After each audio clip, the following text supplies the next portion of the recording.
Hello, welcome back to my channel and welcome to today's video where I thought I'd give you a quick update on how all of my mice are doing and also give you a quick tour of the two enclosures I have at the moment, because I've got the big enclosure which is for the younger mice, and then I do also have a retirement enclosure for my two older girls. So I thought I'd talk a bit more about that and my decision to have the two separate enclosures and just give you a tour. Before we get into the video though, I just wanted to quickly thank today's video sponsor, which of course is Skillshare. So I've been working with Skillshare over the past year or so to bring you access to an online learning community with so many classes for pretty much any topic you could think of. Whether it's perfecting your artwork, taking pictures, editing your pictures, or they also have classes on making your own pet enclosure. So I thought this one was really interesting, and it just goes to show the diversity of all the classes available on Skillshare. This one is called Make Your Own Small Bird Aviary / Pet Cage by Mark Shorter, and it basically just goes through the steps of building your own DIY enclosure for birds or small mammals, and it helps you through the process. So it goes step by step on all of the processes of joining the frame together, making the doors, attaching the hinges and the latches, which I think even if you're not making this kind of specific enclosure, it does help you learn the tips and tricks of making your own DIY enclosure instead. Skillshare really is for everyone, whether you're a beginner all the way up to an expert, and you can access all of these classes from home without even having to go anywhere, which none of us are really doing much of at the moment, but you can access all of these classes from the comfort of your own home. One of the really great things about Skillshare is there's no adverts on the videos, so you can really crack on with your learning without any distractions. So Skillshare have given you guys access to a free trial of Skillshare Premium membership that is only available to the first 1,000 people that click the link in my description, and after that it's only $10 a month with their annual subscription. So thank you Skillshare for sponsoring today's video. Now let's take a look at my first enclosure. This is the DIY IKEA Linmon, and this is my main mouse enclosure, which I did switch to last year and I did do a video on that, so I'll leave that linked in the description, but today I thought I'd just give you a quick tour of the inside.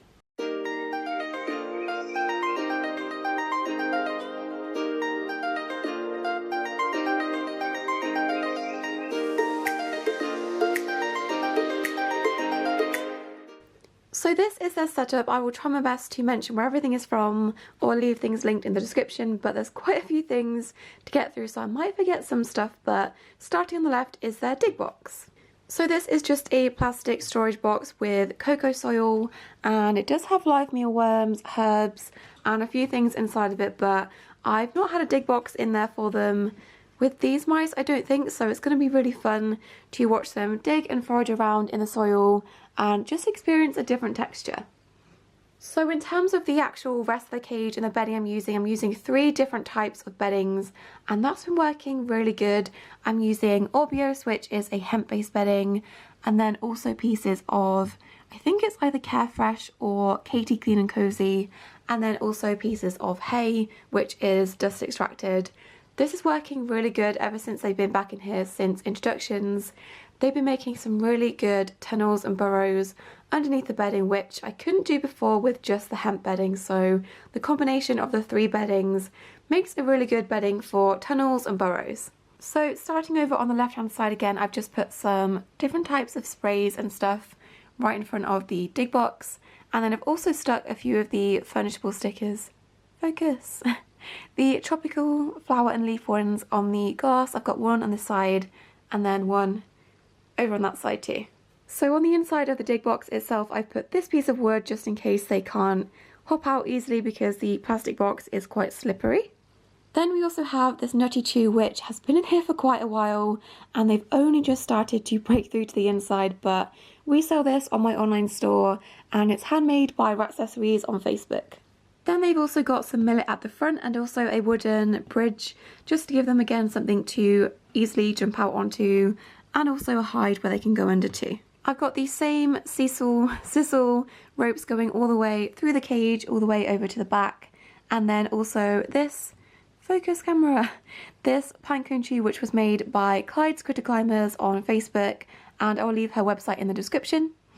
Then I've put this wooden ladder which we sell on my store, and behind that is a cork log, and then that is kind of resting on, you can't really see it very well, but this is a IKEA storage paperwork thing. I'll put a picture of what this looks like on screen, but that works really well for resting their wheels and stuff on.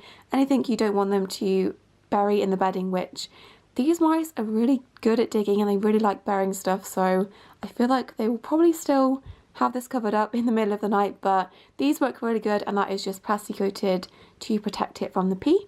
Then we have a water bottle which is attached with industrial velcro, and then one of their wooden Trixie wheels. This is a new one, I've had to buy them because they destroyed the other one pretty quick. Moving on to the middle section, we have a willow tunnel which you can't see because I buried this right under all of the bedding, which is how they like it, but this goes all the way through into this section and into this hide, which I'll show you in a second. But we have more of the oat spray things. Come on, camera. More of the oat sprays, something sprays at the front, and then also this tea heart which we sell on my store. Come on, camera, focus. There we go. Next to that I have a wooden slice which is just there as like a extra thing to stand on, and this is attached with a wooden dowel which goes all the way down into the bedding. And then we have a wooden log which again I sell on my store.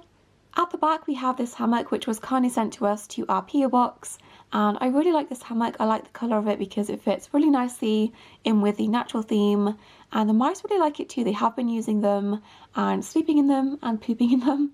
Next to this we have another toy from Clyde's Critter Climbers, and then I don't think you can quite see it, but there is a carrot chew which we sell on my store. At the back is this hide which I get asked about all the time, and unfortunately I don't know where this is from originally because I did get this second hand, but it's a really cool shape. It's kind of like a staircase shape, and it's really good size for a bigger group of mice. So if I lift up the lid just to give you a closer look of all of the things attached to the top, obviously we've got more of the sisal rope going all the way around to the back, and then also this ladder which was made for us by Clyde's Critter Climbers. And then next to that is similar to the ladder, I never know what to call these, kind of like a tunnel ladder thing, but they really like sitting in this and eating snacks away from the other mice. I do usually have more things hanging from the top, but most of them are actually soaking and trying to get the pee out at the moment, which is delightful, but I usually have something else which would be hanging here, I guess. And then at the back we have a foraging toy which was made by Accessories on Facebook. We do sometimes sell this in the store, but we don't have any in stock at the moment, but this is really good just as a form of enrichment. So moving on to the right hand side of the cage, this is my newest addition to the mouse cage, and I think it's my favourite thing that I've ever had in there. They love sleeping in this and sleeping right at the front of the glass, and I love watching them. It is so cute, and this was from Accessories on Facebook. So as I said before, this basically attaches to the tunnel which is on this side, and they do naturally make their own tunnel systems kind of exiting this bit, and then it goes all the way through this section and out this hole. So on top of this I have this cupcake chew, their water bowl, and then also a whimsy toothbrush chew for them. In the middle I have this kind of wooden partition. I sometimes use this to separate different types of substrates so they don't get all mixed together, even though they do that anyway. But because I have put the dig box in this time, I've not really done that with the beddings, but I've still put this in just to give them something extra to climb on. This is originally a top to a multi-chamber wooden hide, which I cannot find for the life of me. I was going to include it in this cage clean, but I don't know where it's gone, so for now it's just acting as a wooden partition. Then we also have a teacup chew which is kind of on its last legs. They've destroyed the heck out of this, and this is from my online store. And then we have a bendy bridge which is holding up another one of the Trixie wooden wheels. This is not the best solution. Putting them on that wooden thing over there is better because this will be buried under all the bedding in about 2 hours, I think. And then finally at the back we have this wooden climbing frame from Zooplus, and then this hay tunnel which is from my online store. So that is pretty much it for my big mouse enclosure. I don't think it's my favourite setup I've ever done just because it was a bit rushed, and some things are being deep cleaned and haven't been included because they have copious amounts of mouse pee on them. But now it's time to add the mice in and see what they think. Here they are. Say hello. We've been waiting very patiently for our cage back, because it takes our mummy 10 years to get anything done these days, doesn't it? You ready? So while the mice are running around and just exploring their new enclosure, I thought I'd give you a quick update on how they were doing, because the last time you saw them in a video like this was when they were in introductions, and I think they had just been in the Exoterra cage. I hadn't actually filmed putting them into this cage, They have been living in the Linmon for a couple of weeks, but it has been very, very basic, nothing too enclosed, nothing they could really fight over, and it definitely wasn't anything spectacular to look at, so I did want to make the cage look nice and add loads of enrichment and then put them back in, but I'd say they've been doing pretty good. So I've not had any problems with any of the mice that I've introduced to each other, so Fleet and the neuter boys have been getting along pretty good, and also getting along with the girls really well as well, but funnily enough, the two I have been having a few problems with is the two neuter boys. They were together, I'm guessing, since they're about 3-4 weeks old. I don't think they are from the same litter just because they do look very, very drastically different to each other, and they are completely different varieties, so I don't think they are from the same litter, but they've been together ever since they were very, very little, neutered, put back together, and then rehomed to me from the rescue as a pair. So I have been seeing them have a few fights, which is interesting. Nothing to do with the other mice, they've not been attacking or fighting anyone else, but I have had to keep a really close eye on them just to make sure that obviously no one gets injured and to separate them if anything did happen. But they have been doing a little bit of fighting, which is a bit naughty, but I've not seen anything in the last week or so, so I think putting them into this enclosure is going to be perfectly fine, but obviously I will keep a closer eye on them too.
So moving on to this enclosure, this is the retirement home for my two older girls, Bramble and Sprig, who are over 2 years old, and this is a medium-sized Exoterra. So I will talk about in a second why I've chose to put them in their own separate retirement home. This isn't something I always do with my elderly mice, but this just felt like the right decision for them, so I'll talk about that in a second, but I would not use this as a permanent home for mice. I do prefer to have a minimum of at least 80 by 50 centimetres, and that enclosure does not meet this, so I would only use this as a temporary home for a hospital cage or elderly mice, or if I get new mice I use this as a temporary home until I do introductions and they can go into the big cage, but I wouldn't use this as a permanent home for young and healthy mice, but I am using it as a retirement home just because they're not as active. They literally just eat, sleep, drink and then repeat, so having a smaller enclosure is going to be better for them to reach things like their house and their food and their water and stuff, so that's the main reason why I'm using this size enclosure. I would not use this on a long-term basis. Also, if you're wondering what all of this stuff is next to this, this is my stick insect, these are my leaf insect eggs, and that is my snail enclosure. Nothing related to the mice or the mouse video, but they just happen to be next to that. So I'll give you a quick tour of the enclosure and talk through things I've put in, things I've left out and things I've included to just help make their life a bit easier and help them in their old age. So the first thing you might notice is the different bedding. I'm not using the same hemp bedding as I am in the main mouse cage, and I wouldn't usually recommend or use just paper-based pellets for mice just because it is quite heavy and it's not the best for burrowing and digging, but these girls have got to an age where they're not really doing those kind of behaviours anymore just because they are so old and they're mostly just eating and sleeping, as I said, so that doesn't matter too much in terms of enrichment. They have got a few other things that give them a bit of an easier enrichment, and they do have an area that they can forage in, but the main reason really I chose to switch them to a softer bedding like this one is just because at the moment Bramble does have quite an irritated eye and she is on eye drops, but I didn't want the harsh pokey hemp bedding possibly poking this and irritating it further, so playing it safe and going for a much softer bedding. Also, I noticed when I tried a different brand of hemp bedding, because I couldn't get the usual Orbeos, which I've used this time, Sprig started sneezing with that bedding, so just playing it safe all around and switching them to a softer, less irritating bedding, and they're not really exhibiting behaviours, as I said, that they would when they were healthier and younger, so it doesn't make too much of a difference, but I wouldn't use this bedding just as the sole main bedding with my usual mice because it doesn't really provide them with much enrichment. But with older mice that are slowing down and not really doing as much, you can provide them enrichment in other ways, so that's the reason firstly that I've chose to switch to a different bedding. So I'm standing on a chair to give you a view inside because it's pretty high up, and the next thing you might notice, which you might have noticed in the previous videos, is the heat mat I've got on the side. This was actually turned off whilst the other mice were in here, but I have actually turned this back on. This is on a thermostat, so it's not going to get too hot for them, but I do have that because it's next to my leaf insect eggs and next to my stick insect, and it is kind of taped to the glass from when I had my millipedes in here, so I decided to turn that back on for them because we're still kind of in winter, and being old they are a bit more susceptible to the cold, so I wanted them just to have an added extra heat source. And you can do that for your mice in the winter months if you think they're struggling or they're a bit cold and your house isn't the hottest house ever. So I've given them an extra heat source just because I feel like they'll really appreciate that in the old age. So, oh, I need to restick that with some better Velcro. So yeah, they've got a heat mat just to give them a bit more warmth, and I probably should have put this on the sleeping area or switch those two around. I might do that just so they can be warm where they're sleeping, but I'll do that later. So they do have this area at the back with this hide, and then it does have some hay underneath because they can still forage and burrow in this if they want to, and I have scatter fed some of their food in there just to make it a little bit more difficult for them if they do still want to forage and dig around. They can do that in the hay section. And then we have this acrylic bird feeder thing which is just suctioned onto the glass. I've not put this too high up because I don't want them falling. They are both quite unsteady on their feet at the moment, and I don't want them falling from any height really, so as you can see they've not got any climbing things, no ropes, no ladders, mostly because you can't really put that in the exoterras. There's nowhere to really hang them, but they've not been using them in the big enclosure, so I don't think they would use them in here, and I don't want them falling off. I have seen Bramble falling off ropes and things a few times, so I think having a much more ground level cage is going to be good for her, and I've not hung this too high up just in case I don't want her falling or stuff, but they do still have this with some food inside if they want to.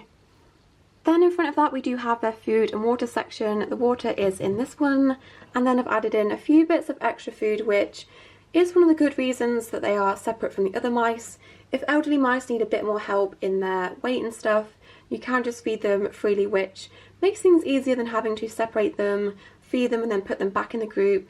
They can both have access to this food undisturbed and just put on and keep as much weight as possible, which older mice do tend to struggle with. So they've got baby food in this one, which is mouse safe. I think it's like spaghetti bolognese or something. And then we've got some live mealworms just as enrichment and also as a fat and protein source. At the back they've got a cheese hide and then also a wheel. They've really not been using their wheel too much. They'll run on it a few times, get tired and then get off, which is so relatable, but they've not really been using a wheel. I just wanted to give them one just in case because it's not the biggest enclosure. I wanted them to have some form of exercise source, and they probably won't use it, but it's there just in case. In front of that we have a cork log and then a bendy bridge with some bits to forage in. We've got some different sprays, whoops, and then a piece of millet, and then some more of their regular mix is scattered in there. Then at the front we have this caterpillar chew, which they've kind of chewed one of the antennas off and a bit of the body, so that is on top of another hide. They can choose if they want to use this one or this one, but this one has shredded tissue paper in just to keep them extra warm and as nesting material. So just in case you missed the video where I did introduce all of my mice, well, not all of them because I didn't include Bramble and Sprig in the introductions, and that is mostly just because of their age-related health issues. Those could be worsened by the stress of a big group introductions, and they could be picked on a lot by the new mice just because they are weak, they would see them as weak, and they are not very steady on their feet, so I didn't want to put them through the stress of a big group introductions. Ideally, timing-wise, I would have added new mice sooner when they didn't have such severe issues that could prevent introductions, but just the way that timing has worked out, it's not been ideal for them being introduced, so I have had to separate them and put them into their own separate retirement home. Whether you choose to do this with your elderly mice is completely up to you, but obviously you do have to bear in mind that if you are separating elderly mice to live by themselves, one of them is likely to pass away before the other, and then you do have to figure out what to do with the mouse that's left by themselves, so I will cross that bridge when I come to it. Ideally I would have got younger mice sooner and done the introductions when they were in better health, but just the way things worked out, that wasn't possible, and I really did not feel like their health was up to facing an introductions and possibly being at risk. Obviously Bramble does have her eye issues, but she also has a few small tumours in various places around her body, but the main issue really is just her mobility. She's very, very unsteady and she doesn't really seem very with it, so Sprig is in better health. I do feel like Bramble will possibly go first, leaving Sprig by herself, which then I will have to pick someone to pair her off with. By that point I will know the mice better and know which one is going to be the calmest, best option for her, and then they will have to go back into the group, obviously once Sprig passes away, so a bit of a faff, but it was necessary just to protect Bramble and make sure that she was okay. But yeah, those are my two mouse enclosures, my big Lindmore cage and also my retirement cage, which is only a temporary thing. I don't imagine it being in use for much longer, but hope you found this insightful and it gave you some inspiration for setups for your own cage, or you've got more information about elderly mice. Hope you guys have enjoyed this video and enjoyed finding out more about how the mice are doing. Don't forget to subscribe if you're not already, and I'll see you in my next video. Bye!